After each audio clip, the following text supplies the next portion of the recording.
On a poor, dusty football field in Africa, the gifted teenager Bandian is trying to use soccer to change his fate, but during the selection test he misses the most important penalty kick of his life. To prove his ability, Bandian does something unforgettable. He takes off his shoes, stands barefoot on the penalty spot, and then strikes the ball so hard that it tears through the goalkeeper's net. In the match that follows, he completely controls the field, and even the tall, strong grown men cannot stop his plays. No one expects that a boy who has always played barefoot will later become a football legend. Bandian grows up in the slums, where he and the kids his age all love playing football, but they are so poor that their ball is only a hand-woven fabric sphere. For them, playing on a dusty patch of land each day is the greatest joy. One day, Bandian sees a picture of a real football in a book, and he begins to dream of becoming an excellent player. He even visits a local shaman to ask for a lucky charm, hoping it will help him make his mark in African football. The first step toward his dream is finding a way to buy a real ball. Bandian and his older brother pull a wooden cart more than 10 kilometers to the town to sell it to a sawmill. Yet all that effort earns only a small amount of money, not even enough for a plastic ball, and a leather one is far too expensive. They then turn to their school teacher for help. He calculates that they would need to sell 70 kilograms of wood every day for 522 days to afford a ball. Despite the hardship, Bandian keeps carrying heavy bundles of wood under the scorching sun to chase his dream. One day, a car pulls up beside him, and inside is Dr. Isabella, who gives him a real football. It turns out that not long before, Bandian had rushed to the clinic to seek help when his mother fell seriously ill. That was when he first met Dr. Isabella, and she learned that he had been hauling wood every single day just to save enough money for a real football. But because all the money he had saved was spent on treating his mother, Bandian lost everything he had worked for, and Dr. Isabella was deeply moved, so she gave him a real leather football,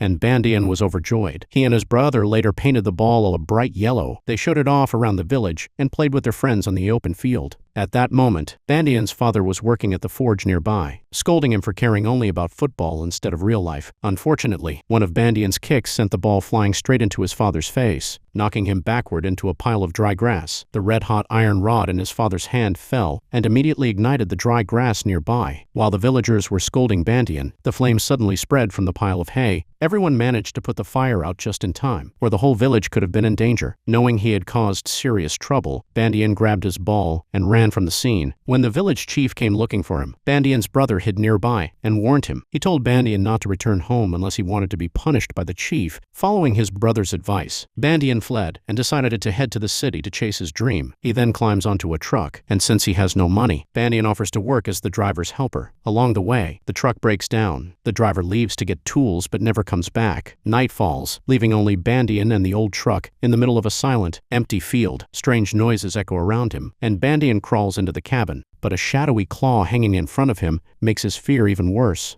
Suddenly, a small light approaches, and Bandian panics, dropping down to hide. Only when it gets closer does he realize it's just a cyclist passing by. He lets out a breath of relief. The next morning, when he hears another truck approaching, Bandian immediately runs out to stop it and asks for a ride. In the nearby town, he meets a football referee who notices the ball in his arms and then pulls him along. It turns out the referee wants to borrow Bandian's ball because the ball for the match has been damaged. Thanks to that, Bandian gets to join the game and moves one step closer to his dream of becoming a footballer. Facing grown men, he doesn't fall behind for a moment. He plays like a quick, agile sprite on the field. His opponents are forced to foul him just to stop him. But even with a 5-man defensive wall in front of him, Bandian still scores a beautiful goal. The cheering crowd catches the attention of a white cameraman on the stands. He records the moment Bandian skillfully dodges defenders and quickly drives the ball forward, one feint to pass a player, then 2 more to slip past 2 others. Bandian sends the ball to a teammate and sprints into the penalty area, receives the return pass, and fires the decisive shot. In the end, Bandian leads his team to victory. As the whole team celebrates, the truck driver suddenly shows up, and Bandian panics and runs off with his ball. While fleeing, he spots a familiar off-road vehicle and quickly climbs inside to hide. It turns out to be Dr. Isabella's car, and thanks to that, Bandian escapes the angry driver. Dr. Isabella wants to take him back to the village for safety, but Bandian refuses. He says he wants to go to the coastal city to find his sister Fanta. By chance, Dr. Isabella has business in that city and agrees to take him along. She tells him to return to the village after 3 days. Bandian agrees out loud, but in his heart, he has already decided to stay. Bandian plans to stay at his sister Fanta's place, but she refuses, worried it might trouble her roommates. She then buys him a bus ticket back to the village. But on the bus, Bandian meets a man who convinces him to work for him. Bandian follows the man to a strange, unfamiliar place. The next morning, a boy wakes Bandian up. He hides his ball behind the bed and goes with the boy to the beach. In this foul-smelling area, they have to collect broken cow horns, put them into sacks, and bring them back for polishing. The man not only treats them harshly but also mocks Bandian when he washes his hands before the meal. Bandian must work hard or risk losing his share, so he continues the grueling labor on an empty stomach. Fortunately, a man named Baba saves a lunch portion for him. Throughout the workdays, Bandian never forgets his dream and always finds time to practice football on the beach. However,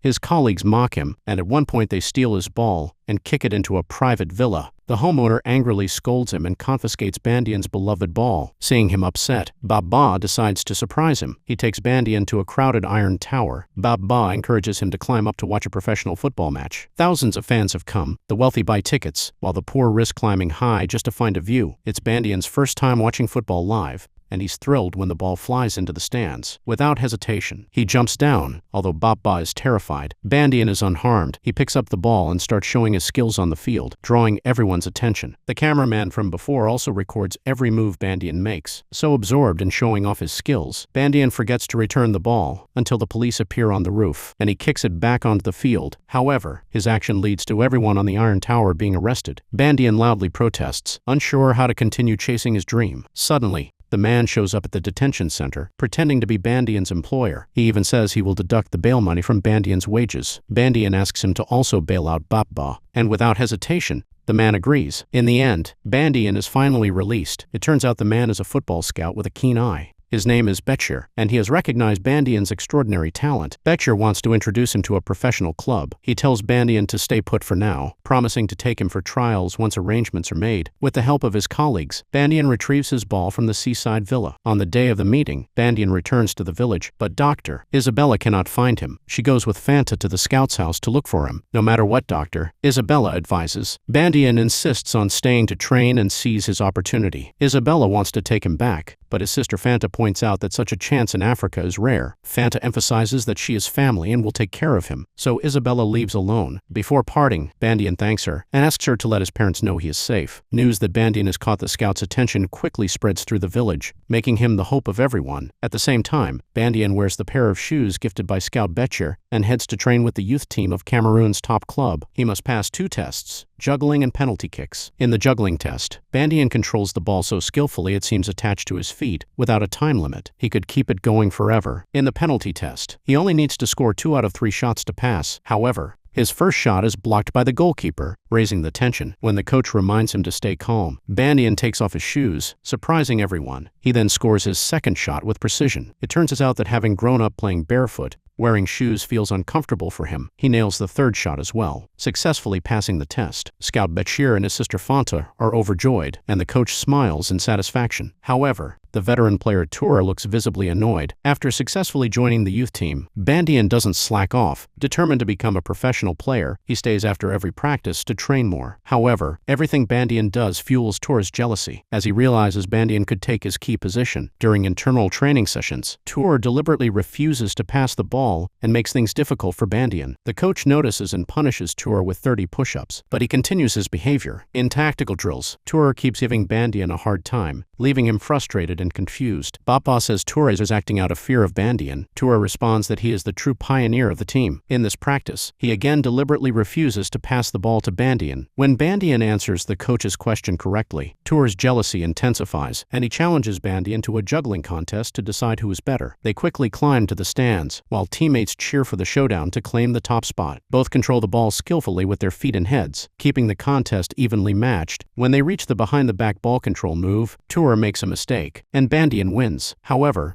instead of being respected, Bandian is reprimanded by the coach for lacking team spirit. To curb Bandian's arrogance, the coach benches him for a year and gives him no chance to explain. Baba comforts Bandian, saying that today is harsh, tomorrow will be harsher, but the day after will be bright. Most people give up before tomorrow night, but only those who persist to the end can see the sunlight of the day after. Later, Baba gives Bandian a pair of brand-name soccer shoes he had saved up for, but Bandian refuses to accept them. Baba warns that if Bandian keeps complaining all the time, he will never succeed. Bandian, however, pays no attention to these words. He even feels frustrated and wants to return to the slum, not wanting Bandian's talent to go to waste. Baba reminds him of how Dr. Isabella and Scout Betcher once helped him. Baba explains that the coach punished Bandian because he values his talent, and he encourages Bandian to stay persistent. To lift his spirits, Baba takes Bandian to watch a Cameroon national team match on TV. The fighting spirit and scene scenes on the field reignite Bandian's passion for football. He starts believing that one day he will play in big matches. Aware of Bandian's situation, Scout Becher secretly makes a plan to help him return to the pitch. Before the youth match, he bribes a player from the opposing team to create an advantage. Becher spreads word to the audience about Bandian's talent and the fact that he is being kept on the bench. The goal is to pressure the coach through the fans into letting Bandian play. In the village, the children eagerly await news of Bandian's participation, but the coach remains firm. He keeps Tura as the team leader and does not let Bandian wear the uniform on the field, believing that Tura can lead the team to victory. When the match begins, Tura creates several chances but still cannot score. The opponents mark him closely, and player number 4 always blocks him whenever he drives the ball. Tura is repeatedly fouled, and eventually he gets injured and cannot continue. Bandian approaches the coach, eager to play for the first time in his life. After a moment of hesitation, the coach decides to give this talented boy a chance. Once on the field, Bandian quickly adapts, using his speed and exceptional agility to his advantage. The ball seems glued to Bandian's feet, making it impossible for the opponents to take it. Thanks to his decisive goal, the team wins, and the crowd erupts in cheers. The villagers celebrate, and the commentator calls Bandian the new football prodigy of Cameroon. In the locker room, the coach gives him the number 10 jersey, the symbol of the team captain. But Bandian dreams of an even bigger stage. A year later, Scout Becher receives a letter from France with a training contract from Saint-Étienne. The coach does not want Bandian to leave. Becher explains that moving to Europe will give Bandian the chance to compete against better players. He has also found a club that will train Bandian for free for 5 years. The coach says Bandian can only go if his father agrees, otherwise, he will not let him leave. With no other option, Becher takes Bandian back to the village. The children eagerly admire him as he rides in a fancy car. Soon, Bandian begins playing at the club,